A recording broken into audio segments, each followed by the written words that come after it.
प्रभु यीशु मसीह के नाम की स्तुति हो, जिसने सुबह के समय फिर आराधना के दूसरे भाग में हमें आने के लिए अनुग्रह दिया है। प्रभु जी का बहुत बहुत शुक्र करते हैं कि हमारा प्रभु अपने अनुग्रह से हमें आज तीसरे दिन भी प्रभु की सभा में बैठ करके प्रभु के सुंदर वचनों को सीखने के लिए कृपा दे रहा है। मैं विश्वास करता हूं कि हम सबको ये वचन समझ आ रहे हैं, है ना? प्रभु का धन्यवाद। तो आइए, हमने सुबह पहले भाग में देखा कि चेला अपना क्या उठाना है? क्रूस उठाना है। चेले का वचन इन 4 दिन के इस समय में हमने पूरा करना है। वचन बहुत है लेकिन समय थोड़ा है, फिर भी प्रभु हमें कृपा दे रहा है, तो उसके आगे हम बढ़ेंगे। लूका की अंजील 14 अध्याय में आ जाएंगे। लूका की पुस्तक उसका 14 अध्याय, उसका हम 25 और 26 वचन पढ़ेंगे कि यीशु मसीह क्या बोलते हैं आगे चेले के लिए। जब बड़ी भीड़ उसके साथ जा रही थी तो उसने पीछे मुड़कर उनसे कहा, यदि कोई मेरे पास आए और अपने पिता और माता और पत्नी और बच्चों और भाइयों और बहनों वरन अपने प्राण को भी अप्रिय न जाने, तो वह मेरा चेला नहीं हो सकता। प्रार्थना करते हैं। प्रभु के आत्मा, पवित्र आत्मा जी, हम आपके धन्यवादी हैं इस सुंदर वचन के लिए जो सुबह के समय दूसरे भाग में आपने दिया है। समझने के लिए आप ही हमारी मदद कीजिए। आप अपना वचन समझने के लिए हम सबकी बुद्धि और ज्ञान को खोल दीजिए। विनतियां यीशु मसीह के नाम से मांगते हैं, आमीन। एक बार फिर पढ़ेंगे, सब लोग इस वचन को सुने तो ही पूरा प्रचार आपको समझ आ जाएगा जी। जब बड़ी भीड़ उसके साथ जा रही थी तो उसने पीछे मुड़कर उनसे कहा, यदि कोई मेरे पास आए और अपने पिता और माता और पत्नी और बच्चों और भाइयों और बहनों वरन अपने प्राण को भी अप्रिय न जाने, तो वह मेरा चेला नहीं हो सकता। हाँ, प्रभु यीशु मसीह चेले के बारे में उपदेश सिखाते समय जो 5वां पॉइंट हम सीख रहे हैं, अभी जो हमने पढ़ा है, उसमें यह है कि अगर एक व्यक्ति जो मेरे पीछे आता है, ध्यान देना, वो अपने पिता और अपनी माता और अपने भाई और अपनी बहनों और अपने बच्चों और अपने प्राण, मतलब 7 रिश्तों का नाम यहां लिखा हुआ है। ध्यान से अगर पढ़े तो आप फिर गिन के देखिए, मैं सही बोल रहा हूं? 7 रिश्ते।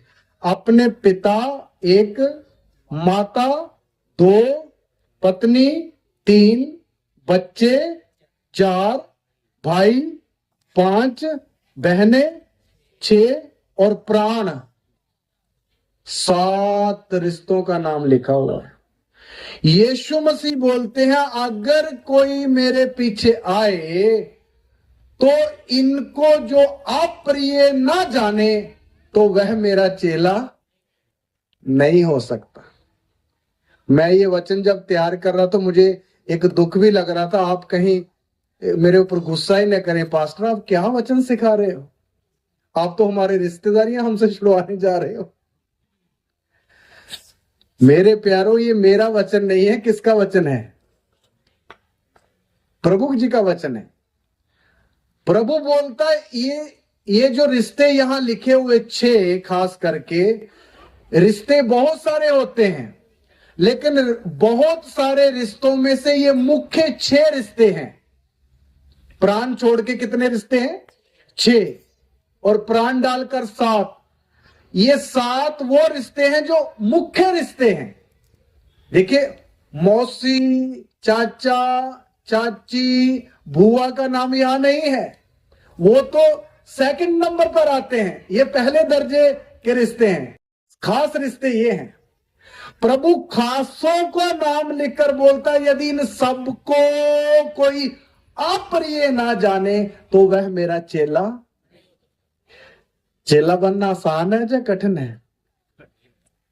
हाँ जी, कठिन है।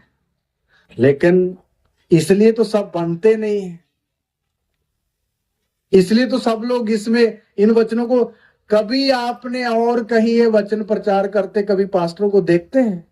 बहुत नहीं के बराबर है। मेरे प्यारो, बाइबल का मुख्य उपदेश यही है। इसलिए अगर किसी ने चेला बनना है तो इन सातों रिश्तों को अप्रिय जानना है। अप्रिय का मतलब प्रेम के उल्टा, यानी सरल भाषा में बोलो तो इन रिश्तों के साथ क्या रखना है? वैर रखना है। यहां 7 के लिए बोल रहा है, फिर यीशु और बोल रहा है, फिर मैं इकट्ठा विवरण करूंगा। मत्ती 10 में आ जाए। मत्ती 10 में भी प्रभु 2 रिश्तों का नाम लेता है, रिपीट करता है। मत्ती 10 उसका 37 वचन। जो माता या पिता को मुझसे अधिक प्रिय जानता है वह मेरे योग्य नहीं, और जो बेटा या बेटी को मुझसे अधिक प्रिय जानता है वह मेरे योग्य नहीं। हाँ, यहां 2 ही रिश्तों के बारे में, 4 रिश्तों के बारे में बोला है, बेटा और बेटी, माता और पिता। ये और भी 7 में से और भी खास है। इधर भाई बहन निकाल दिया है, 4 रख दिए। देखो प्रभु की समझ। प्रभु बोलता है जो इनको मेरे से बढ़कर प्रिय जानता है वो मेरे योग्य नहीं है। हालेलुया। मेरे प्यारो, इस आप सोचो कि इसका मतलब प्रभु हमारे सारे रिश्तों को अप्रिय करवा के, अप्रिय करवा के, अप्रिय करवा के सारा प्यार कौन चाहता है? प्रभु ही लेना चाहता है। ऐसे मालूम होता है ना सुनने से भी। प्रभु चाहता है बेटी को भी आप प्रिय जानो, पत्नी को भी आप प्रिय जानो, भाई बहन, माता पिता, यहां तक कि अपनी जान को भी आप प्रिय जानो, और सारा ही प्रेम मुझको दो। ये बात सच भी है। प्रभु चाहता है। किसी फरीसी ने एक बार यीशु को सवाल पूछा, प्रभु जी मूसा की व्यवस्था में सबसे बड़ी आज्ञा कौन सी है? तो प्रभु ने बोला, हाँ बताते हैं ना।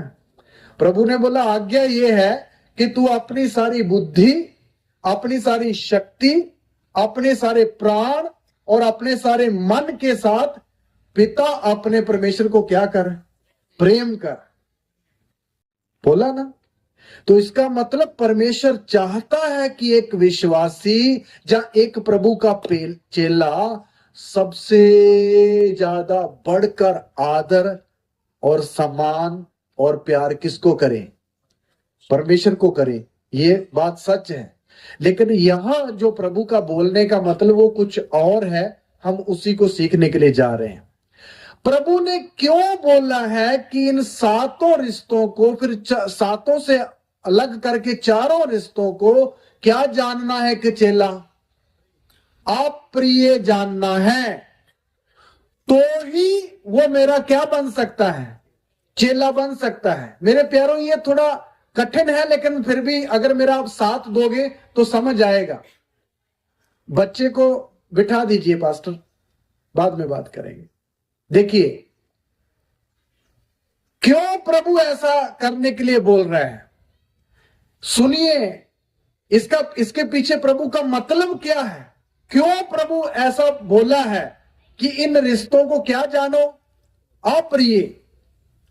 मेरे प्यारों, उसका कारण ये है कि ये जितने भी रिश्ते यहां नाम लिखे हैं, ये वैसे भी आप देखो तो ये थोड़ी देर के रिश्ते हैं।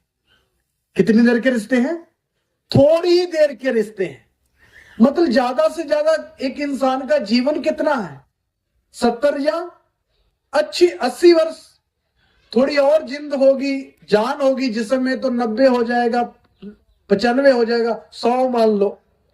इसके बाद तो एक एक करके ये सारे रिश्ते वैसे भी क्या करने हैं, खत्म है ना।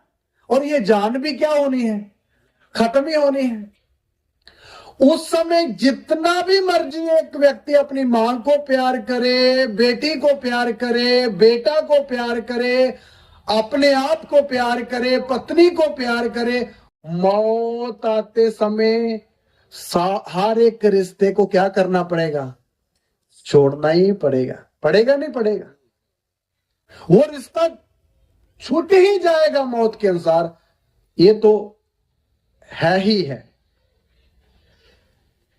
इसलिए खुदावंद ने बोला कि इन रिश्तों को बिल्कुल तुम छोड़ दो करके ऐसा नहीं बोला। प्रभु का सही वचन को समझना है। कई बार वचन को लोग क्या कर देते हैं, तोड़ मरोड़ के गलत समझ लेते हैं, है ना। ऐसा नहीं करना। प्रभु ये नहीं बोला इन रिश्तों के साथ कोई वास्ता ही ना रखो या इनको घर से निकाल दो, ऐसा नहीं बोला है। सिर्फ एक ही बात बोली है कि इनको क्या जानना है, अप्रिय जानना है। इनके बीच में ही रहना है, इनके साथ ही खाना है, इनकी जिम्मेवारियां पूरी करनी है, लेकिन जानना क्या है, अप्रिय। वो क्यों? प्रभु ये समझाना चाहता है कि इनको जब आप अप्रिय जानोगे तो आपको जो असली रिश्ता है, ये तो रिश्ता थोड़े सालों के लिए है, इसी जगत तक सीमित है। जो रिश्ता मैंने आपको दिया है और वो अनंत काल तक का रिश्ता है, उस रिश्ते को तुम समझ लो, या उस रिश्ते में सांझी हो जाओ करके प्रभु ने इन रिश्तों को अप्रिय जानने के लिए चेले को बोला है। वो कौन सा रिश्ता है जो प्रभु ने सदा का हमें दिया है? आइए पढ़िए इफिसियों की पत्री 2 अध्याय। ये परिवार एक यहां शारीरिक परिवार के बारे में लिखा है, अभी एक आत्मिक परिवार के बारे में आपको बताना चाहता हूं। इफिसियों की पत्री 2 अध्याय उसका 19 वचन।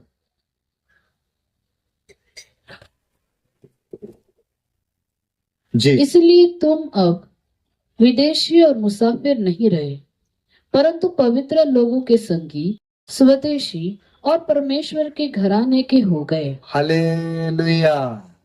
देखिए, लूका में हम पृथ्वी के घराने के बारे में हमने पढ़ा है, और यहां इफिसियों की पत्री में एक दूसरे घराने के का जिक्र हमने पढ़ा है। जो कौन सा घराना है? परमेश्वर का घराना। किसका घराना जी? जो पहले लूका में हमने पढ़ा, वो घराना इसी पृथ्वी के ऊपर घराना है, जो शरीर का हमारे माता और पिता का घराना है। लेकिन इफिसियों की पत्री में जो हम पढ़ रहे हैं, ये वो घराना है जो किसका घराना है? परमेश्वर का घराना है। हालेलुया। परमेश्वर का घराना और हमारे माता पिता के घराने में अंतर है या नहीं? अंतर है, बहुत अंतर है। सुनिए अंतर क्या है, वो अंतर समझ लीजिए। परमेश्वर का घराना वो है जो आत्मिक घराना है, जिसका घर का मुख्य मेंबर कौन है? सर्वशक्तिमान परमेश्वर। उसके बाद मुख्य व्यक्ति है हमारा प्रभु यीशु मसीह। यीशु मसीह वचन में लिखा हमारा क्या है? बड़ा भाई।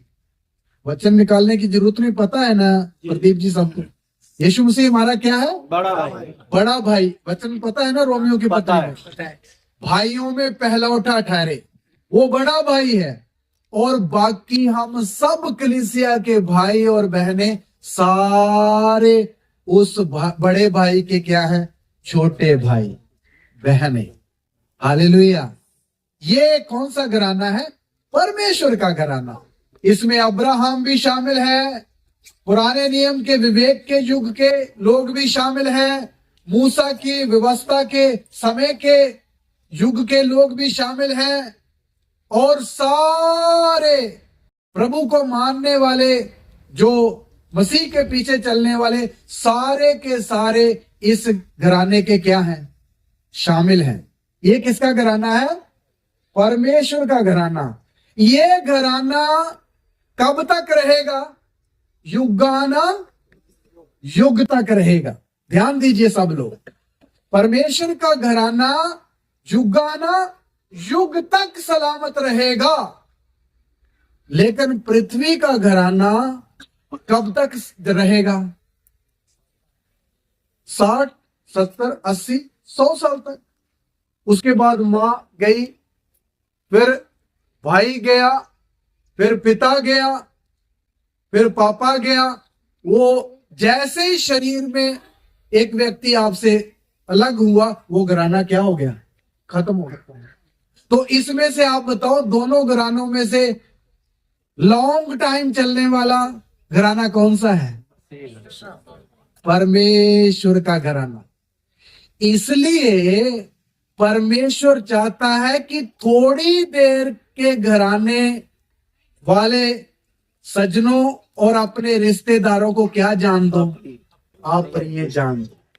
तो ये अप्रिय जानोगे तो असली घराना जो आत्मिक है और सदा ठहरने वाला है, उस घराने के साथ अच्छी तरह से जुड़ जाओ। हालेलुया।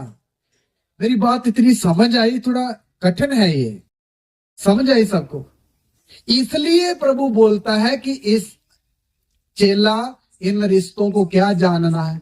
अप्रिय जानना। इसलिए मेरे प्यारों, कहने का मतलब, अभी हम लोग जो यहां बैठे, जितने ये पंडाल के नीचे, हम सारे परमेश्वर के घराने के हैं या नहीं?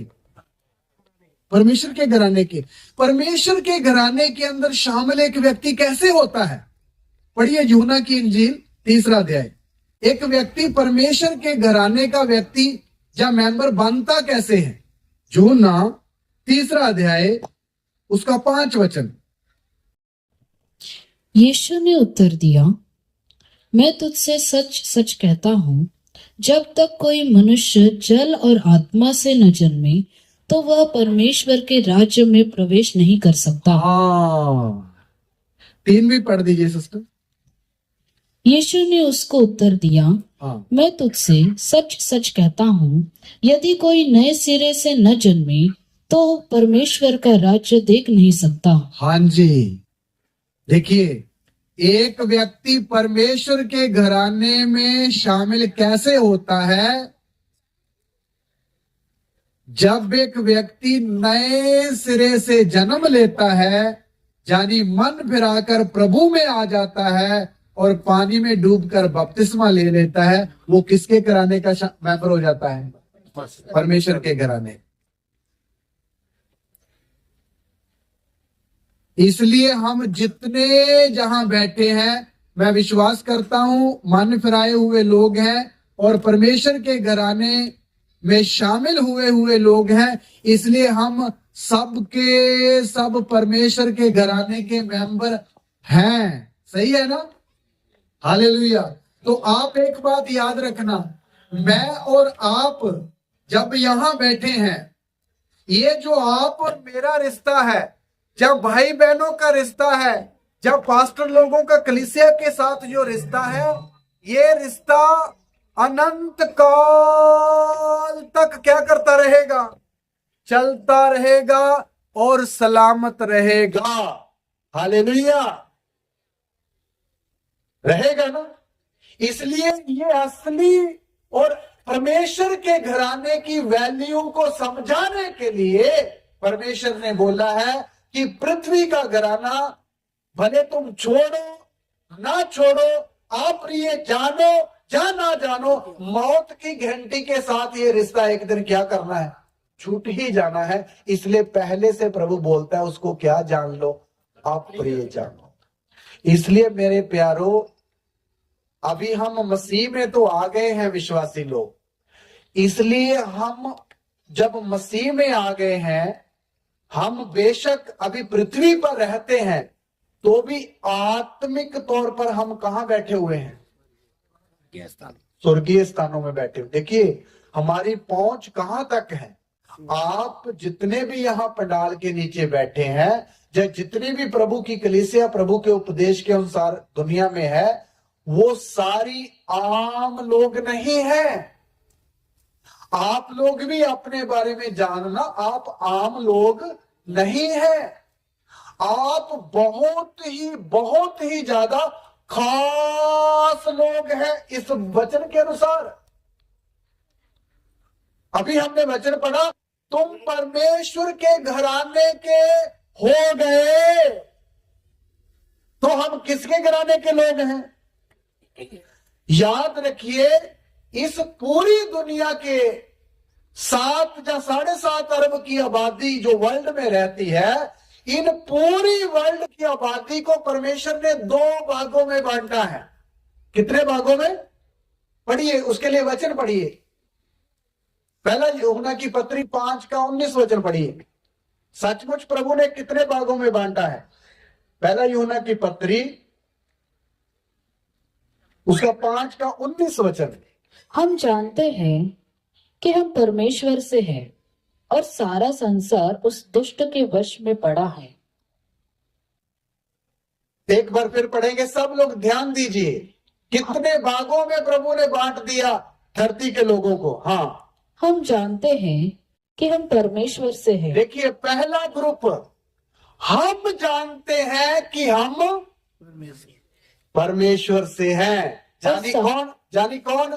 विश्वासी लोग जो परमेश्वर के घराने के हो गए हैं, वो किससे हैं? परमेश्वर से हो।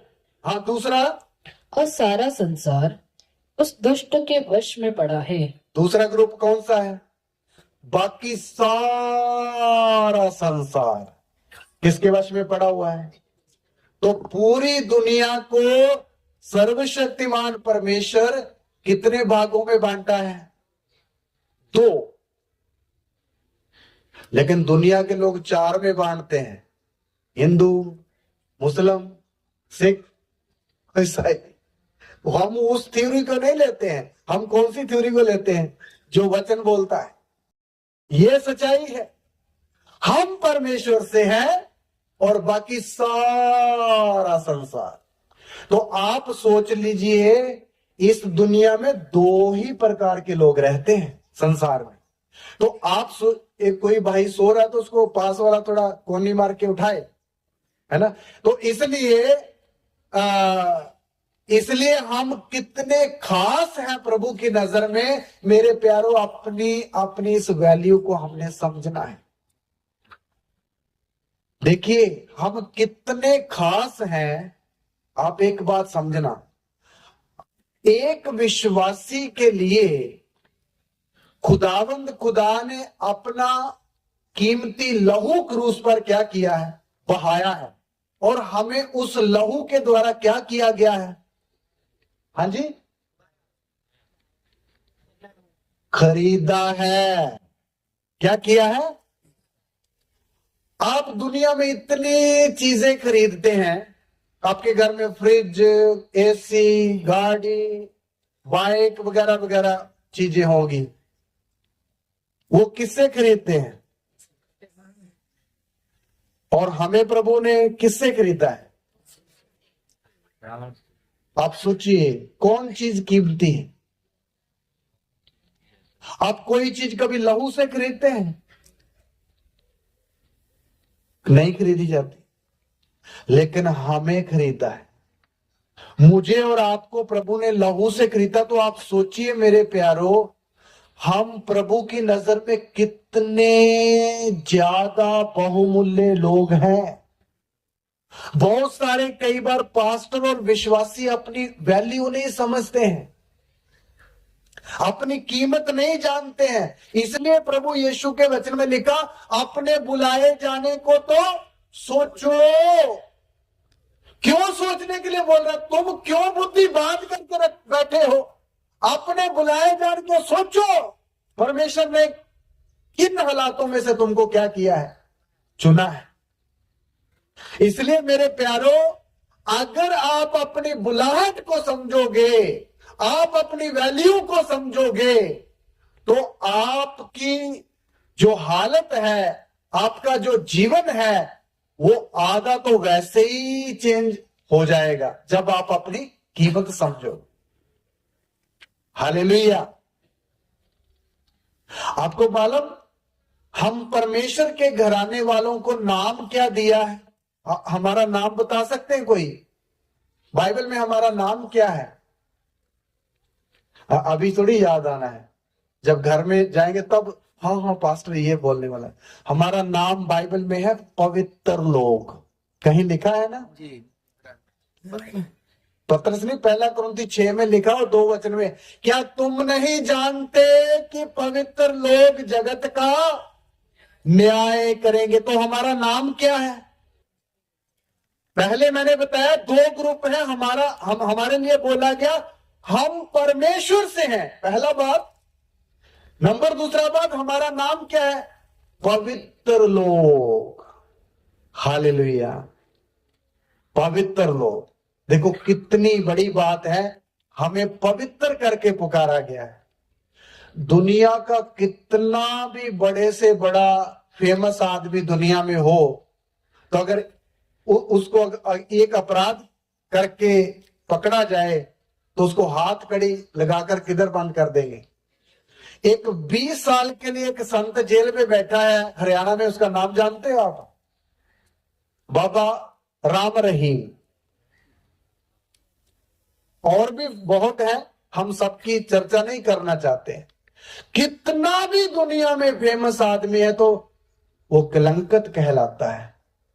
लेकिन आप सोचो मेरे प्यारों, कलीसिया के लोगों को प्रभु किस नाम से पुकारता है? पवित्र लोग। ये तो एक नाम बताया, और भी बहुत सारे नाम है। पहला पत्रस 2 अध्याय में आइए, आपके थोड़ा आपकी पहचान करवाता हूं। आप कितने कीमती हैं, थोड़ी वैल्यू समझिए। आपका कद ऊंचा हो जाएगा, आपके कंधे ऊंचे हो जाएंगे। पहला पत्रस 2 अध्याय का 9 वचन पढ़ना है। पर तुम एक चुना हुआ वंश। सुनी जाइए, अपने अपने नाम सुनना कलीसिया, अपनी पदवी, हमें प्रभु ने कितनी ऊंची पदवी दी है वो सुनना। पर तुम एक चुना हुआ वंश। पहला पदवी कलीसिया की क्या है? एक चुना हुआ क्या है? वंश है। एक बात, हाँ, और राजपदधारी याजकों का समाज। सिस्टर जी एक एक करके पढ़िए, एक में बहुत अर्थ है। पवित्र, एक चुना हुआ वंश, राजपदधारी और राजपदधारी। इसका मतलब क्या? राजा की पदवी को धारण किए हुए लोगों का समाज या ग्रुप। दूसरा, हम हमारी पदवी दूसरी क्या है? राजपदधारी। मेरे प्यारों, आप जितने लोग यहां बैठे हैं, बाइबल की भाषा में हमारा नाम क्या है? राजा है। हम क्या है? राजा है। इसलिए ऐसे 10 वचन है, लेकिन समय नहीं है। हम सब राजा हैं। हम एक दिन राज्य करेंगे। पहले तो 1000 साल में राज्य करना है। फिर प्रकाशित वाक्य 22 का 5 पढ़े तो उधर लिखा हम युग तक परमेश्वर के साथ क्या करेंगे? नया पृथ्वी के ऊपर राज्य करेंगे करके लिखा है। हालेलुया। आप विश्वास करते हो? मैं इन बातों को बड़ी उतावली से इंतजार कर रहा हूं कई वर्षों से। हम राजा हैं। क्या है? राजा है। छोटी सी पदवी है। आप बोलोगे आपका सिंहासन कहां है? आप बोलोगे पास्टर जी आप तो ऐसे कमरे में सोते हो जहां मच्छर भी घुस जाता, कैसे राजा है आप? मेरे प्यारो, अभी अभी फिलहाल के लिए हम आत्मिक तौर पर राजा हैं। फिलहाल के लिए क्या है? हम आत्मिक तौर पर राजा हैं। लेकिन जब हम अपने असली रूप में आएंगे तब हम शरीर में भी क्या हो जाएंगे? राजा हो जाएंगे। आप देखना, जब 1000 साल का राज्य इस पृथ्वी पे आएगा तो वहां हम सब जितने यहां बैठे हैं बहनें और भाई, वो उस समय बहने भाई का फर्क नहीं होगा, सब दूतों के जैसे होंगे। उस समय हम इसी पृथ्वी के ऊपर क्या करेंगे? उस समय हम उस समय भी ये देश ऐसे ही होगा। आपका महाराष्ट्र भी ऐसे होगा, रशिया भी ऐसे होगा, यूएस भी ऐसा होगा, कनाडा भी ऐसा होगा, Hindustan, Bahrain, UAE, Dubai, Australia वगैरह ऐसे ही देश चलेंगे सारे। उनके जो राजा होंगे, हम अगर चाहे तो हमने मान लो किसी अमेरिका में जाना है तो फ्लाइट पकड़ने की जरूरत नहीं होगी। हमें सोचना है किधर जाना है, अमेरिका। 2 मिनट के बाद डोनाल्ड ट्रंप के ऑफिस में होंगे। उस समय डोनाल्ड नहीं होगा और कोई ट्रंप होगा, उसके ऑफिस में जाकर खड़े हो जाएंगे। आपको मालूम उस समय क्या होगा? एकदम राष्ट्रपति अपनी चेयर से उठकर खड़ा हो जाएगा। तो हमें क्या बोलेगा? परमेश्वर के दास, तेरे लिए क्या आज्ञा है? ऐसे बोलेगा। आप सबको और मुझे ऐसे बोलेगा। तब हम उसको बोलेंगे, देश कैसे चल रहा है? वो बोलेगा, जी बहुत अच्छा चल रहा है। कोई गड़बड़ है? कोई सड़क टूटी हो या कहीं बारिश ना होती हो तो बताओ। वो बोलेगा, नहीं संत जी, बहुत शांति है पूरे राज्य में। तब हम बोलेंगे, शाबाश, अच्छी तरह का राज्य करते रहो। मेरे प्यारों, ऐसा होगा। आप विश्वास करते हैं पास्टर लोग? ऐसा होगा। मेरी बहनें, मेरे भाइयों, ऐसा होगा। मैं ये थोड़ा सा क्यों आपको बताया? आपको कम से कम आपकी पदवी पता चले। चेला बनने का विषय छोटा सा नहीं है। ऐसा पदवी, हमें वो राजकीय पद मिलने जा रहा है, वो भी अभी इसी पृथ्वी में है। ऊपर की बात तो अभी नहीं बोलता, वो तो बहुत आगे की बात है। फिर तो ऊपर जाके हमें ये वीनस और जुपिटर और अलग अलग ग्रहों में जाकर भी कुछ करने का प्रोग्राम है। प्रभु का इतना बड़ा प्रोग्राम है। नहीं तो इतने ब्रह्मांड में प्रभु ने जो ग्रह बनाकर रखे हो, किस लिए रखे? कोई ना कोई योजना है, लेकिन अभी प्रभु उनके बारे में खोला नहीं है। तो मेरे प्यारों, हमारी दूसरी पदवी क्या है? राजपद धारी। हाँ जी, दूसरी, तीसरी, याजकों का समाज। याजकों का समाज। पुराने नियम में याजक होते थे, हारून याजक, एलिएजर याजक और फिनहास याजक, एली याजक, यहोयादा याजक। लेकिन नए नियम में सारी कलीसिया ही क्या है? याजक लोग। क्योंकि याजक किसको बोलते थे? जो मिलाप वाले तंबू के सेकंड भाग में जाकर चले जाता है, वो याजक कहलाता था। और जो अति पवित्र स्थान में जाता था, वो महायाजक कहलाता था। लेकिन अभी महा नहीं, अभी हम पवित्र स्थान में नहीं, अभी तो हम किधर चले जा सकते हैं? अति पवित्र स्थान में। इसलिए सारी कलीसिया ही क्या है? क्या नाम लिखा? याजकों का समाज। याजकों का समाज। ये वचन बहुत प्रिय लगते हैं। याजकों का समाज, ये तीसरी पदवी है हमारी। चौथा, और पवित्र लोग। हाँ, फिर इधर आ गया एक नाम। क्या नाम है? प्रभाकर जी, क्या नाम है हमारा? पवित्र लोग। दुनिया हमें गंदा गंदा बोल रही, तुम ऐसे हो, तुम ऐसे, तुम्हारी निंदा कर रहे। भाई तुम जितना भी बोलना बोलो भाई, क्योंकि तुमने हरे पेड़ को भी ऐसा ही बोला था। वो हरे पेड़ को जिनको आपने ऐसे ऐसे नामों से बोला, ये शराबी है, ये पापियों का दोस्त है, ये पागल है, इसके अंदर दुष्ट आत्मा है, ये सब किसको शब्द बोले? यीशु प्रभु को। वो ही संसार की निंदा उठाकर अभी कहां बैठा हुआ है? पिता के दाहिनी ओर। देखिए, वो भी यीशु इसी पृथ्वी के ऊपर था और इसी समाज के ताने मैंने सुनकर अभी किधर पहुंच गया। अगर वो पहुंच गया तो मैं और पीछे रह जाएंगे। हम भी एक दिन पहुंच जाएंगे, थोड़ा टाइम दे दो, टाइम चाहिए। इसलिए हम पवित्र लोग हैं।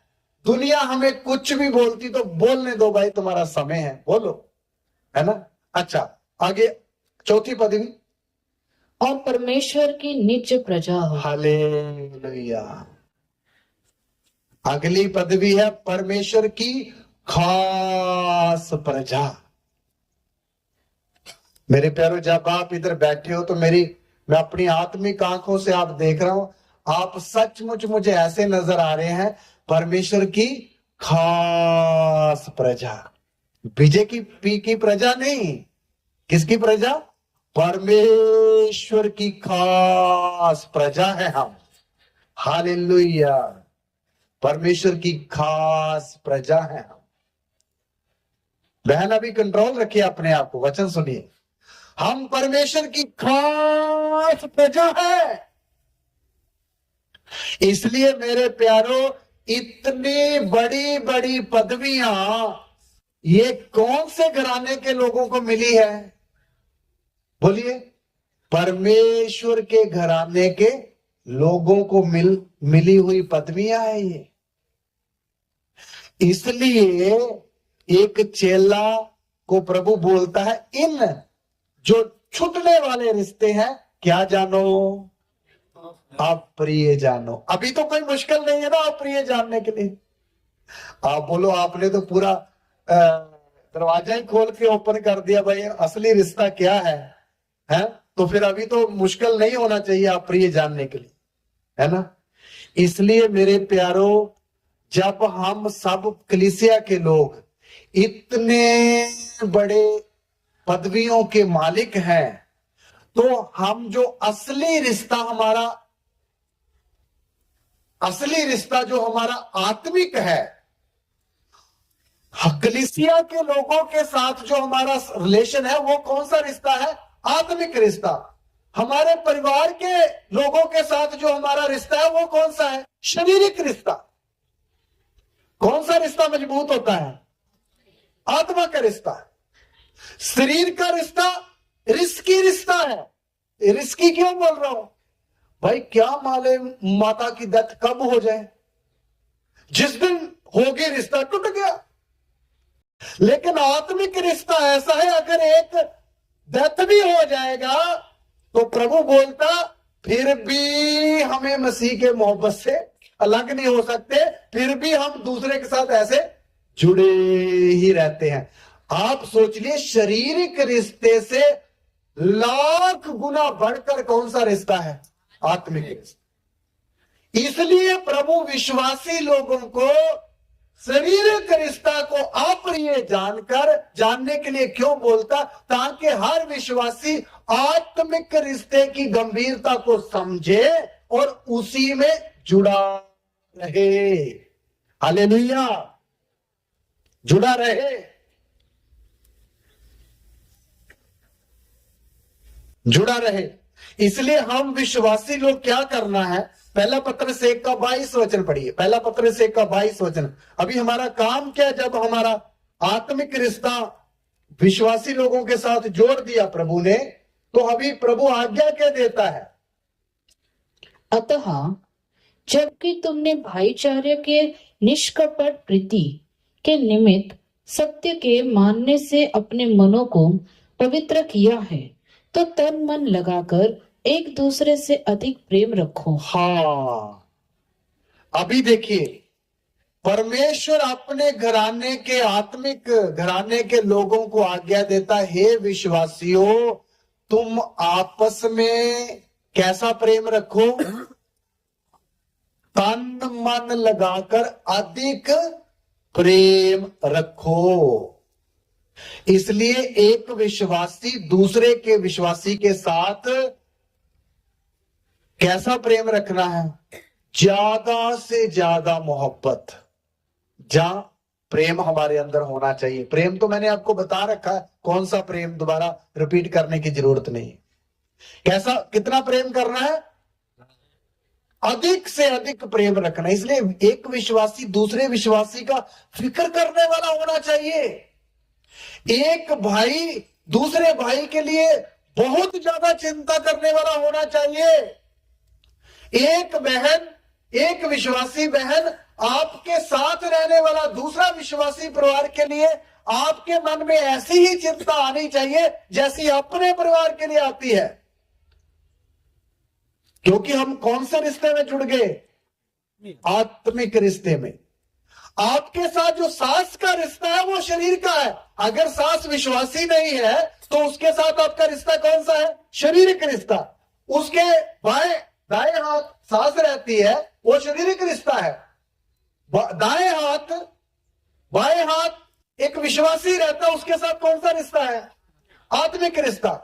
तो आपको उस रिश्ते से भी बढ़कर कौन से रिश्ते की चिंता करनी है? आत्मिक रिश्ते। इसलिए विश्वासी लोगों का आपस में बहुत सारा प्रेम होना चाहिए।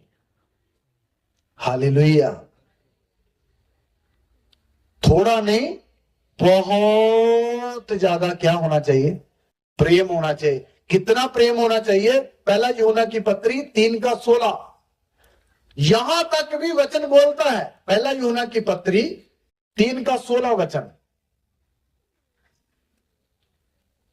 हमने प्रेम इसी से जाना हाँ, कि उसने हमारे लिए अपने प्राण दे दिए, और हमें भी भाइयों के लिए प्राण देना चाहिए। हालेलुया। ये एक बड़ी गहरी बात है। हमें अपने विश्वासी भाइयों के लिए इतना प्रेम होना है, अगर कभी जरूरत पड़े तो उनके लिए क्या भी देने के लिए? प्राण देने के लिए भी तैयार रहना है। हालेलुया। आपको मालूम, इधर सेवक बैठे हैं प्रभु के 5। एक सेवक बनते समय जब उसका ऑर्डिनेशन होता है तो वहां 4 सवाल पूछे जाते हैं, और उसमें से एक लास्ट सवाल पूछे जाता है। वो पता क्या है? हे पास्टर, अगर तुझे अपनी कलीसिया के लिए अपना जान भी, जब प्राण भी कुर्बान देना करना पड़े, तो क्या तू इस बात के लिए तैयार है? तो पास्टर जब हाँ बोलता है तब उसके लिए लास्ट प्रेयर होती है। तो आप सोचिए, पास्टर बनना इतना आसान नहीं है। अभी सामने खड़े होकर प्रचार करना अकेला काफी नहीं है पास्टर के लिए। भाई जान देने का समर्पण करके यहां खड़ा है। हालेलुया। अगर अभी कोई दल आ जाए आपको काटेंगे, तो अनुग्रह से बोलता, सबसे पहले मेरा गला मुझे आगे रखना। पहले किधर चलाओ? मेरी बाकी बात। क्योंकि प्रेम है हमारा कलीसिया के साथ का जो प्रेम है, ये शारीरिक प्रेम नहीं है। ये कौन सा प्रेम है? आत्मिक अगापे प्रेम है। ये जान देने लेने का प्रेम है। हमारे साथ जो परमेश्वर ने प्रेम किया, तो अपने पुत्र की जान देकर दिखाया ना प्रेम। जब बातों से दिखा दिया, जब उसने हमारे लिए अपनी जान पुत्र की दे दी, तो फिर एक पास्टर विश्वासियों के लिए भी यहां तक तैयार रहना है। वो भी छोड़िए, एक विश्वासी दूसरे विश्वासी के लिए भी, भाइयों के लिए जान देने तक क्या बोल रहा है? तैयार रहना है। इतना गहरा प्यार कलीसिया के अंदर आपस में आत्मिक घराने के अंदर होना चाहिए। इसलिए बड़ा दुख लगता है, आज हमारे प्रभु का वचन हमें यह सिखा रहा है, लेकिन आज की कलीसिया के विश्वासी लोगों के अंदर जाके देखो, प्यार ही नहीं है। क्या नहीं है? कलीसिया के अंदर प्यार नहीं है आज की डेट में। बस प्यार कहां दिखता है? हाँ, हालेलुया, थोड़ा सा दांत दिखाने का प्रेम है, जहां हाथ मिलाने तक का प्रेम है, बस यही प्रेम है।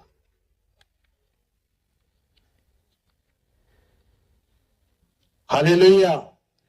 इसलिए मेरे प्यारो, हमारे अंदर स्वर्गीय घराने के विश्वासियों के अंदर आपस में क्या होना है? बहुत सारा गहरा प्यार होना चाहिए। बहुत सारा, एक विश्वासी दूसरे विश्वासी के लिए इतना तक भी अपने आप को तैयार करके रखना। अभी की बात नहीं, ये कलीसिया जब शुरू हुई तब के जो विश्वासी थे वो ऐसा ही प्रेम रखते थे, आपस में ऐसा ही प्रेम रखते थे। पढ़ के देखिए, प्रेरितों के काम 2 अध्याय 43 से 47 वचन तक पढ़ेंगे। प्रेरितों के काम 2 अध्याय उसका 43 से 47 तक पढ़ेंगे।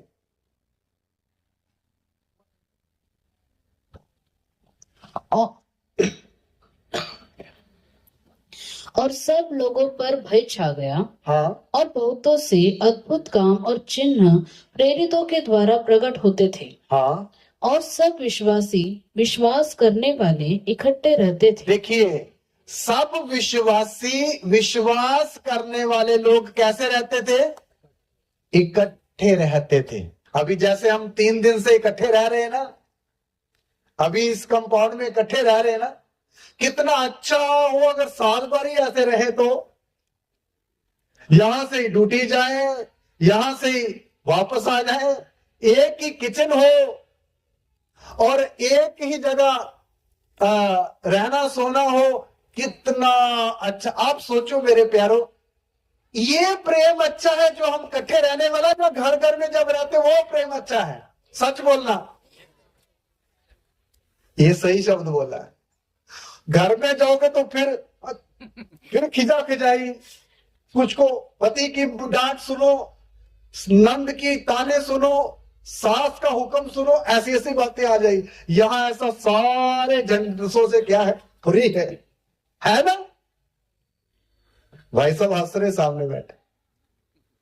कितना अच्छा रहे हो अगर ऐसा ही रहे तो। सब कुछ सांझे का। अभी देखो, अभी आप 3 फ्लोर में रहे तो किचन कितनी होगी? अभी इधर देखो, 200 लोगों की किचन कितनी है? एक। ये है आनंद, ये है स्वर्गीय घराने का नमूना। आप अपने अपने घराने में जाओ, अपना गैस ही जलाओगे भाई। दूसरे का गैस चले ना चले, चाहे बाहर में, हमें क्या, हमारा तो चल रहा था। स्वार्थ आ जाता है वहां। यहां क्या नहीं है? स्वार्थ। बात वही है, स्वार्थ जब बाहर निकल जाएगा तब असली मोहब्बत और जिंदगी प्रकट होती है। ये बात सुनो, सारी विविधता की जड़ी क्या है? स्वार्थ। समझे? इसलिए मेरे प्यारों, पहली सदी के विश्वासी इधर लिखा क्या रहते थे? 44 पढ़िए बहन फिर। और सब विश्वास करने वाले इकट्ठे रहते थे। हाँ, और उनकी सब वस्तुएं सांझे में थी। हाँ, सारी वस्तुएं में क्या थी? सांझे की थी। आप घर में जाओ, उधर क्या हो जाएगा? ये मेरा, ये तेरा, ये चाचा का, ये मौसी का, तेरा मेरा बांट जाते हैं। लेकिन इधर क्या है? कोई बोलता है ये प्लेट मेरी है, ये मेरी कटोरी है, ये मेरी चेयर है, बोलता है? एक एक खड़ा तो दूसरा बोलता भाई आप बैठिए ना। देखो कितना प्रेम है ना स्टीफन जी? कितना मोहब्बत है। एक खड़ा, दूसरा लाग, आओ बैठिए। मैं रात को देख रहा, रात का खाना मैं भी उधर ही खाता हूं। क्यों खाता हूं भाई? ऐसा आनंद कहां मिलेगा? हालेलुया। अगर मिला तो फिर पता नहीं कितने साल बाद मिलेगा। पीछे बैठे भाई भी हाथ हिला रहे हैं, है ना? इसलिए उधर जाके खाता है अपने भाई बहनों के साथ, क्योंकि ये प्रेम कहीं नहीं मिल सकता है। हालेलुया। सब कुछ उनका भी सांझे का था। पहली सदी में ऐसा था, वो अपने आत्मिक रिश्तों को समझ गए थे कि ये है असली रिश्ता। उन्होंने अपने शारीरिक रिश्तों को क्या जाना था? अप्रिय, अप्रिय। इसलिए वो इस रिश्ते में आ गए। 45 पढ़े बहन। और वे अपने अपने संपत्ति और सामान बेच बेच कर जैसी जिसकी आवश्यकता होती थी बांट दिया करते थे। हाँ हाँ जी। वे प्रतिदिन एक मन होकर मंदिर में इकट्ठे होते थे और घर घर रोटी तोड़ते हुए आनंद और मन की सिधाई से भोजन किया करते थे। देखो, इस इन बातों में एक एक में बहुत मतलब है। 47 वचन पढ़िए। और परमेश्वर की स्तुति करते थे और सब लोग उनसे प्रसन्न थे और जो उद्धार पाते थे उनको प्रभु प्रतिदिन उनमें मिला देता था। हालेलुया। पहली सदी का नमूना ऐसा था, है ना। वो आत्मिक रिश्ते को समझ चुके थे कि भाई शारीरिक रिश्ते में तो प्यार, शारीरिक रिश्ते का प्यार तो एक बाल्टी भर के प्यार है, लेकिन आत्मिक रिश्ते का प्यार, इधर की तरफ इशारा करता हूं, समुद्र का सा प्यार है, जितना भी बांटने से खत्म हो जाएगा भाई। लेकिन संसारी रिश्ते का प्यार बाल्टी भर है। थोड़ा सा बेटी को दिया, थोड़ा सा बेटे को दिया, फिर बहू के लिए थोड़ा सा बचा के रखना पड़ता है। खत्म कब हो जाएगा वो पता नहीं। लेकिन भाई प्रभु ने हमें समुद्र में भेज दिया, जितना मर्जी उठाओ और बांटो, खत्म होने का सवाल ही नहीं है। पास्टर बोल रहे थे बच्चों को चौकस रहना, क्योंकि पानी बढ़ता जा रहा है। समुद्र का पानी कभी भी क्या होता है, आगे तक भी आ जाता है। तो मेरे प्यारो, आप सोचिए, हमें शारीरिक रिश्तों को अप्रिय जानने के लिए प्रभु बोलता है और आत्मिक रिश्तों को बोलता समझो। क्या करो? समझो। इसलिए कौन सा रिश्ता मजबूत, कौन सा रिश्ता युगाना युग तक रहने वाला, कौन सा रिश्ता भला है, कौन से रिश्ते में प्यार है। आत्मिक रिश्ते में प्यार ही प्यार है, शारीरिक रिश्ते में स्वार्थ है, थोड़ा थोड़ा प्यार भी है ना, सच है ना। इसलिए मेरे प्यारो, हमारा प्रभु इतने सुंदर सुंदर वचन हमें दिया है। आइए एक और वचन पढ़ते, अगर आपको समझ आ जाए तो। वैसे है कठिन, पहला कुरिन्थी 7 अध्याय, लेकिन ये बुरा नहीं मानना इस वचन को पढ़ते समय। पहला कुरिन्थी 7 अध्याय उसका 29 से 31 तक पढ़े। कई बार मैं ये वचन पढ़ते समय डरता भी हूं। हे भाइयों, मैं यह कहता हूँ कि समय कम किया गया है, इसलिए चाहिए कि जिनके पत्नी हो वे ऐसे हो मानो उनकी पत्नी नहीं। हाँ सुनिए जी, इधर इधर भी रिश्तों को कट किया हुआ है। पत्नी वाले ऐसे हो मानो पत्नी है ही नहीं, पत्नी नहीं है। इसका मतलब क्या है? पत्नी वाले ऐसे हो मानो पत्नी है ही नहीं है। ये आप ये नहीं सोचना ये बहनों के लिए, पत्नियों के लिए ही है कि नहीं है। पत्नियां भी बोल सकती है भाई, पत्नी वाले पति वाले ऐसे जानो जैसे पति नहीं है। इसका मतलब ये है पत्नी के साथ ही रहना है, पत्नी वाले ही हैं, लेकिन ऐसे समझना है जैसे पत्नी नहीं है, एक आत्मिक व्यक्ति मेरे साथ चल रहा है। बात को समझना। वचन को कई बार उल्ट शैतान टेढ़ा करता, हम टेढ़ा होने नहीं देंगे। पत्नी वाले पति ऐसे समझना, साथ पत्नी नहीं चल रही बल्कि एक आत्मिक व्यक्ति चल रहा है। उसको पत्नी की नजर से ना देखें। किस नजर से देखें? ये आत्मिक व्यक्ति है। इसलिए शारीरिक रिश्ते के लिए बोला ऐसे जानो मानो पत्नी नहीं है। आगे बढ़िए। और रोने वाले ऐसे हो मानो रोते नहीं। दूसरा नंबर, रोने वाले ऐसे हो मानो रोते ही नहीं। अभी संसार की कुछ दुख चिंताओं के लिए हमें कभी कभी क्या आते हैं? आंसू आते हैं। तो रोने वाले रोते ही नहीं रहने सदा। हमारा रोना किसमें बदलना है? आनंद में बदलना है। रोने वाले ऐसे हो, रोते ही ना रहे। हाँ, आगे। और आनंद करने वाले ऐसे हो मानो आनंद नहीं करते। हाँ, आनंद करने, दुनिया के आनंद में इतना मगन नहीं होना कि बस ऐसे रहना जैसे आनंद है नहीं है, है नहीं है, ऐसा करके। हाँ, आगे। और मोल लेने वाले ऐसे हो मानो उनके पास कुछ है ही नहीं। हाँ, मोल लेने वाले मतलब संसार के साथ बरतने वाले ऐसे हो कि मानो उनके पास कुछ है ही नहीं, मतलब अपना जरूरत को पूरी करते हुए चलना है जी। आगे। और इस संसार के साथ व्यवहार करने वाले ऐसे हो कि संसार ही के न होले, हाँ, क्योंकि इस संसार की रीति और व्यवहार बदलते जाते हैं। हालेलुया। ये थोड़ा गहरा वचन है, मुझे नहीं पता सारा आपको समझ आया हो मेरे प्यारो। लिखा संसार के साथ बरतने वाले ऐसे हो कि दुनिया के ही ना होने। मान लो एक विश्वासी बिजनेस कर रहा है, अभी एक साल में 4.5 लाख कमाया, दूसरे में 6.5 हो गया, तो ऐसा ना कहीं हो जाए कि नहीं पैसा ही कमाने से अच्छा है, चर्च छोड़ दे, संगति छोड़ दे, इधर से रिश्ता कम हो जाए, ज्यादा किसके साथ जुड़ जाए। ऐसा ना हो करके चेतावनी लिखता है प्रभु का दास।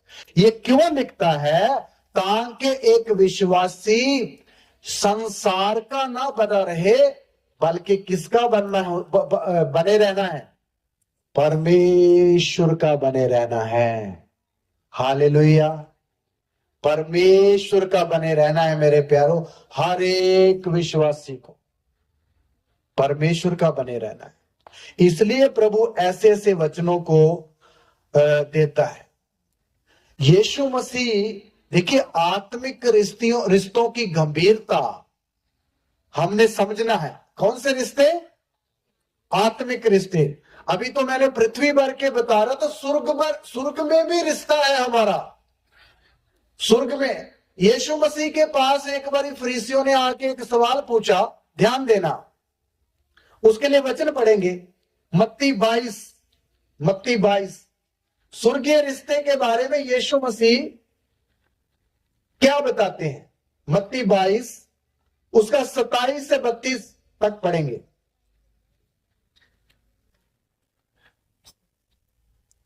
सबके बाद वह स्त्री भी मर गई, अतः जी उठने पर, पढ़ते जाए सिस्टर, ठीक पढ़ रहे हैं।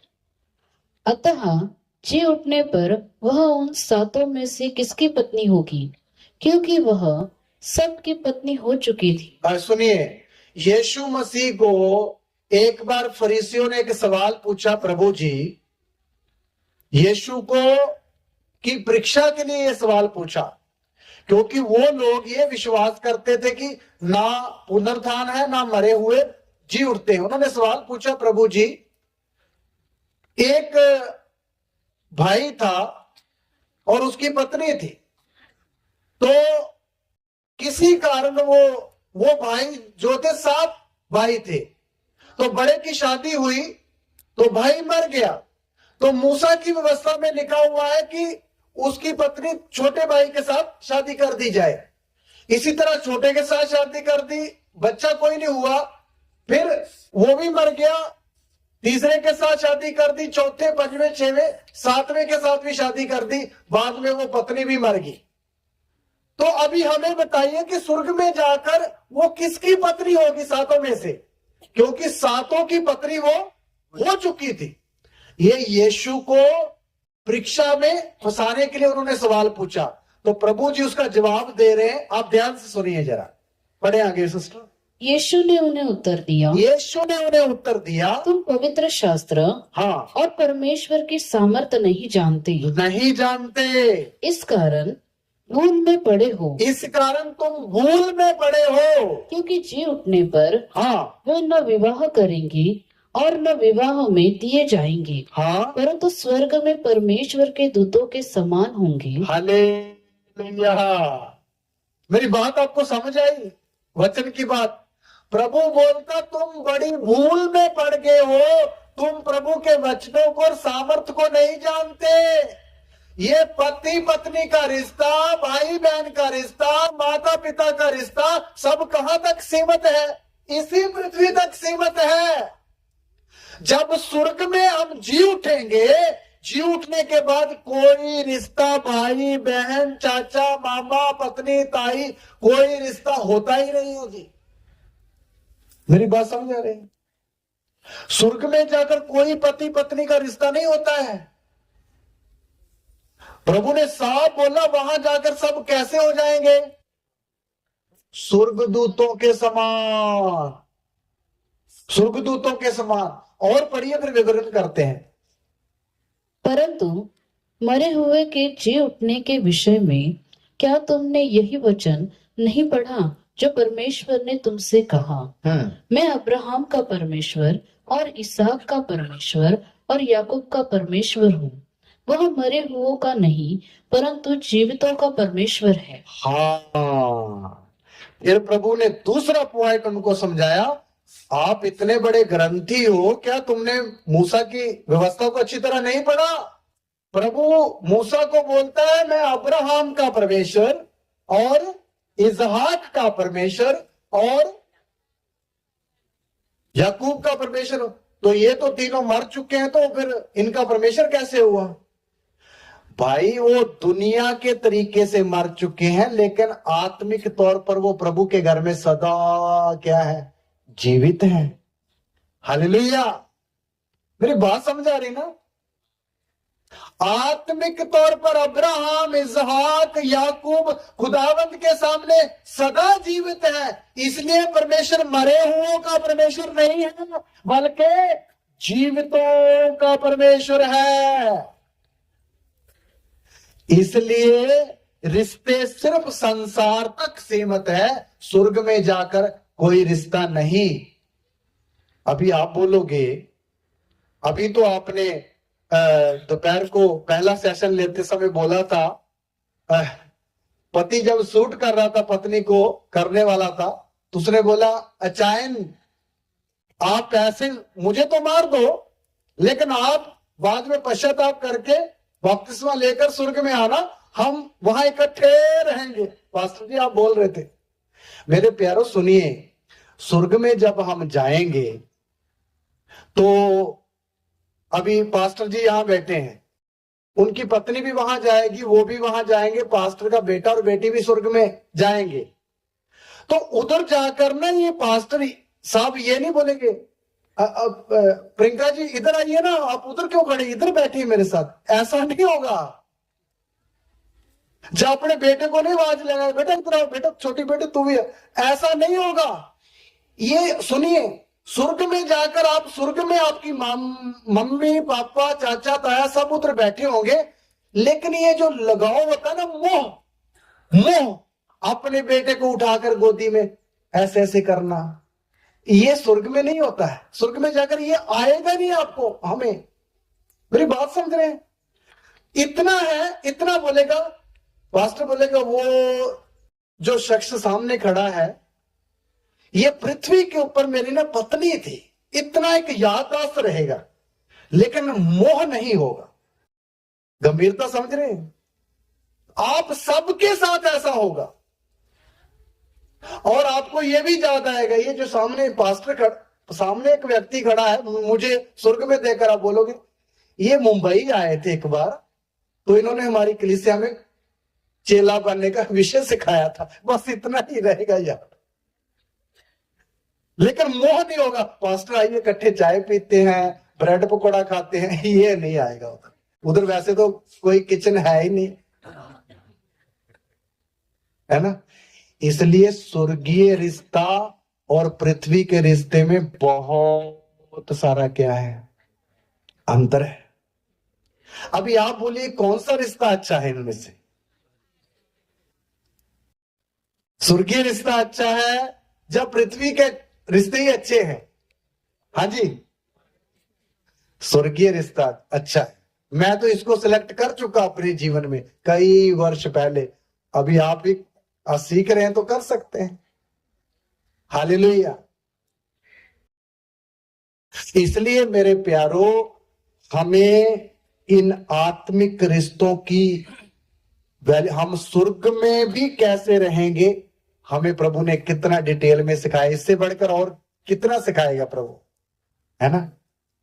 इसलिए कितना अच्छा, इतने ही लोग हम जब स्वर्ग में बैठे होंगे, तो जब वहां भी शाम की आराधना होगी, वहां सुबह भी आराधना होगी, वहां भी, लेकिन उधर पास्टर लीड नहीं करेंगे, उधर कौन लीड करेंगे? हाँ जी, स्वर्गदूतों की ड्यूटी है। वो जो जिशाया 6 अध्याय में पवित्र पवित्र पुकारते रहते, वो कौन है? स्वर्गदूतों की ड्यूटी, आराधना लीड करने की। फिर हम भी साथ हाथ उठाकर क्या बोलेंगे? आमीन।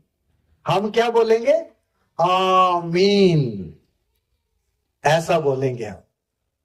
नहीं तो इसका उदाहरण सीखना तो प्रकाशित वाक्य 5 में सीख लेना। बड़ी भीड़ खड़ी होकर क्या बोल रही है? आमीन। धन्य है वो मेमना जो पुस्तक को उसके हाथ से लेने के क्या ठहरा? योग्य ठहरा। हालेलुया। मेरे प्यारो, इसलिए आत्मिक रिश्ता, स्वर्गीय रिश्ता दुनियावी रिश्तों से 100 नहीं, 1000 नहीं, लाख गुना क्या है? उत्तम है। इसमें तो झगड़ा, लफड़ा, तलाक, तरीक, कोर्ट, ये सब है। स्वर्गीय रिश्ते में ऐसा कोई झंझट है ही नहीं, है नहीं। एक पत्नी मेरे से बात कर रही थी, बोलती पास्टर मेरा पति मेरे से अलग रहता, 22 वर्ष हो गए कोर्ट में केस चल रहा है। पति चंडीगढ़ में, मैं गुरदासपुर में, मेरे डिस्ट्रिक्ट गुरदासपुर में। देखिए 22 वर्ष अगर ऐसा जीवन बता ले, तो जीवन का क्या टेस्ट है भाई।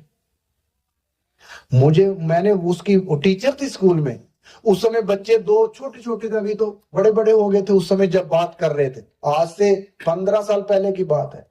मैंने एक लेसन सीखा, दुनिया का रिश्ता प्रभु के रिश्तों के सामने कुछ नहीं उसी समय। इसलिए मेरे प्यारों, अभी आपके हाथ में फैसला है, आप कौन से रिश्ते को अहमियत देते हैं, है ना। मैं एक और रिश्ते के गंभीरता बताना चाहता हूं। सन 2004 की बात है, लगभग 4, हाँ। हमारे डिस्ट्रिक्ट की एक बेटी थी जिसका नाम था ममता। माँ बाप की एक बेटी थी, एक भाई था। बेटी की शादी होगी, उसको प्रभु ने एक बेटा दिया जिसका नाम रखा सामर्थ। लड़का बच्चा बड़ा सुंदर था, और वो बहन भी उसको इतना प्यार करती, बस सामर्थ सामर्थ सामर्थ, उठाए फिरती विश्वासी है। तो ससुराल में भी उसका पति एक ही बच्चा है, 2 बहनें। इतना आनंद था, इतना आनंद था, मैं आपको क्या बताऊं। इतना उस घर में खुशी, और कलीसिया में उस बच्चे को लोग उठाते ना प्यार से, जैसे अभिषेक को उठाते हैं इधर भाई के बेटे को। अचानक वो बेटे की डेथ हो गई, 1 साल का था। उस घर में जो रोना हुआ उस दिन, मैंने अपनी आंखों से देखा। ये अपना माथा दीवार के साथ मार मार के लोग क्या कर रहे थे? रो रहे थे। इतना रोना हुआ, इतना रोना हुआ। मैं भी वहां था 2004, मतलब 20 वर्ष पहले। तब मैंने एक लेसन सीखा, वहां से एक सबक सीखा। इसका मतलब दुनियावी रिश्तों के ऊपर कभी इतना मन लगाना नहीं चाहिए। ये कब टूट जाएगा कौन जाने। ममता की गोद खाली होगी, उसका नाम ममता था, वैसे मां है ही ममता। मेरे ये बोलने का मतलब आपको डराने के लिए नहीं है, अहमियत समझाता हूं। पृथ्वी का रिश्ता इतना ही तक है, मौत नहीं आने तक वो चलता रहेगा। जब मौत की घंटी बज गई, रिश्ता खत्म। लेकिन आत्मिक रिश्ता, मौत आए ना आए, जहां आ भी जाए, तो इस रिश्ते में कोई फर्क पड़ता है? ये पौलुस बोलता है, यीशु मरा और फिर क्या हुआ? जी उठा और फिर दोबारा मरने का नहीं है वो। हालेलुया। और जब हम उसकी मृत्यु की समानता में जुट गए हैं तो फिर उसके जी उठने की समानता में भी जुट जाएंगे। हालेलुया। इसलिए मेरे प्यारो, ये चेले बनने का विषय इतना गंभीर है, इतना खास है। इसलिए प्रभु ने बोला, जो कोई इन रिश्तों को अप्रिय ना जाने तो वह मेरा चेला नहीं हो सकता। तो आइए हम अपनी आंखों को बंद करें, अपने सिरों को झुकाएं और इन आत्मिक रिश्तों की अहमियत को समझते हुए अपने पिता का धन्यवाद करें। हालेलुया। जिसने हमें इतनी सुंदर और गहरी बातें खोल खोल के दी है, ताकि हम दुनियावी रिश्तों से ऊपर उठ करके, हालेलुया, उस आत्मिक रिश्ते में जुड़ गए हैं जो स्वर्गीय है और जो सदा सदा तक रहने वाला है। हालेलुया। मेरे प्यारो, उस आत्मिक रिश्ते की वैल्यू को समझे कि वो कितना गहरा है, वो रिश्ता कितना गहरा है। Hallelujah, hallelujah. प्रभु को बोलिए, प्रभु मुझे आत्मिक रिश्ते की गंभीरता और समझाइए। प्रभु मुझे आत्मिक रिश्ते की गंभीरता समझाइए। मैं तो दुनियावी रिश्तों में बंधा हुआ हूं, इन्हीं रिश्तों को मैंने सबसे खास है करके समझता हूं, लेकिन इससे बढ़कर आत्मिक रिश्ते हैं करके आपने मुझे समझाया है।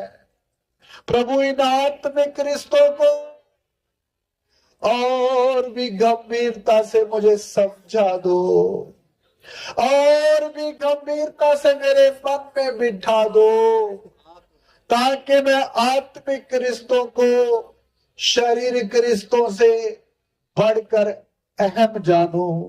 Hallelujah, hallelujah, hallelujah, hallelujah, hallelujah.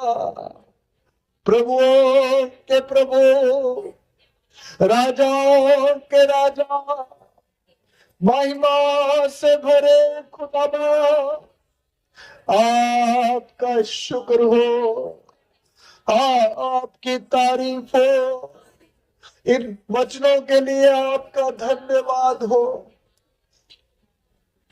आपने हमसे बातें करी, आपने अपने वचनों को खोल कर हमें समझाया है, आपने अपने रिश्ते को खोल कर हमें बता दिया है। सचमुच तेरा रिश्ता दुनियावी रिश्तों से हजारों नहीं, लाखों लाखों गुना पवित्र और बड़ा है। हमें आत्मिक रिश्ते में और भी पक्का कर दो। इस आत्मिक रिश्ते की गंभीरता समझने के लिए कृपा दे दो। Hallelujah, hallelujah, hallelujah, hallelujah, hallelujah. धन्यवाद हो, धन्यवाद हो। हालेलुया, जय जय हो। हालेलुया। स्वर्गीय पिता, तेरा धन्यवाद, तेरे वचनों के लिए तेरा धन्यवाद, तेरे इन आत्मिक रिश्तों के लिए जो आपने हमें आत्मिक स्वर्गीय घराने में शामिल किया है, तेरा धन्यवाद। Hallelujah, hallelujah, hallelujah, hallelujah, hallelujah,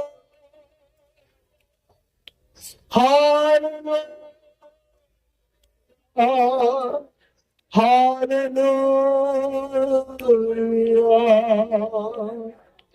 hallelujah. धन्यवाद, धन्यवाद, धन्यवाद,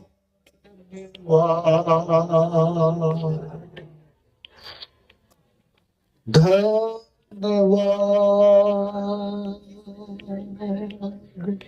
हालेलुया, हालेलुया।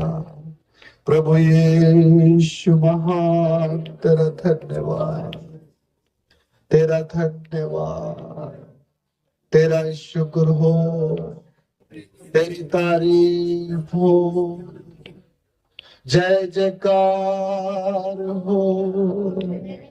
पिता परमेश्वर, हालेलुया, हालेलुया।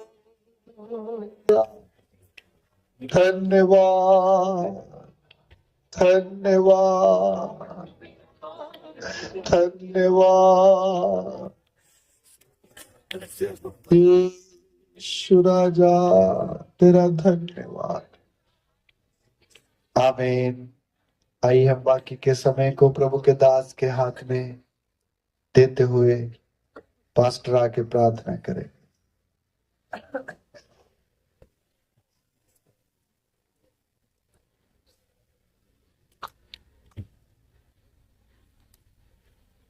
धन्यवाद पिता परमेश्वर, प्रभु यीशु मसीह, हम इस सौभाग्य के लिए प्रभु इस दूसरे भाग में भी आपने हमसे बातें की, गहरी बात को प्रभु हमारे हृदयों में आपने रखी। पिता ये बातें जो हमारे हृदय रूपी मांस की पट्टियों पे लिखी जा रही, इन्हें हम मनन करें प्रभु। ये प्रभु हमारे लिए बहुत आत्मिक उन्नति का कारण बने। यह आत्मिक भोजन हर एक के लिए नया बल, नई सामर्थ, नई ऊर्जा उत्पन्न करे प्रभु जी, ताकि आपके साथ वो नजदीकी रिश्ता पर पहचान में बढ़ने के लिए कितना ऊंचा सौभाग्य प्रभु दिया है आपने, कि शरीर के रिश्ते से आत्मिक रिश्ता कितना अहमियत है प्रभु, वो युगान युग तक का रिश्ता प्रभु। हालेलुया प्रभु, धन्यवाद देते हैं आपके दास को अपने अपने हाथों में लेकर इस्तेमाल किया प्रभु। इस समय के लिए सारी महिमा और आदर आपको देते हैं, प्रार्थना यीशु मसीह के नाम से, आमीन, आमीन। और पिता का प्रेम, पुत्र का अनुग्रह, पवित्र आत्मा की सहभागिता, शांति हमारे साथ तमाम संतों के साथ यीशु के दूसरे आगमन तक होता रहे, आमीन। सबको जय मसीह। मिलते हैं।